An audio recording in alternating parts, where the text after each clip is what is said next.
Hey guys, the question I'm going to be answering today is when is the best time to take photos before and after a rental? And I'm going to share with you exactly what I do. I generally take my photos a couple minutes before a rental starts and before the guest shows up. The reason for that is because I like to do it in a location where there's good lighting, and usually where you hand off the car maybe is not always an ideal location to take photos in front of your guest. So I always make sure to do it right before I have great lighting. And another best practice that I do is I upload those photos prior to meeting my guest.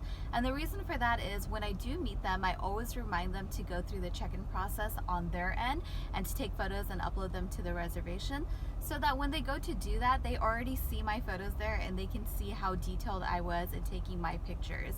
And then for the drop off, for the check out, I usually try to take my photos right in the same location where the car was dropped off, mainly because I don't ever want there to be a dispute.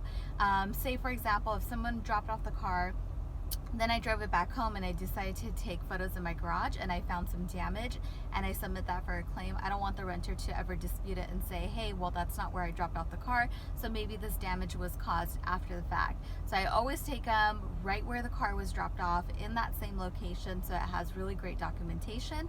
And if lighting is not great, I'll take one set of photos there and then I'll take one set of photos when I get home, or if I find better lighting. That way, you know, the documentation is great. And please guys, take detailed, excellent photos with good lighting of your car.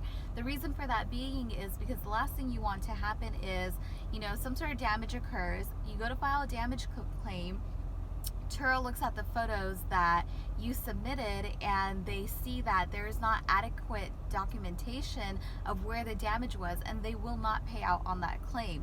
So taking detailed photos, it's something that only takes a couple minutes to do, but it's so important because you want to make sure that when you file those damage claims that you're getting paid out properly on them, and that all depends 100% on photos.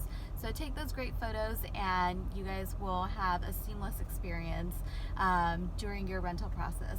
So make sure you check in, check out on time.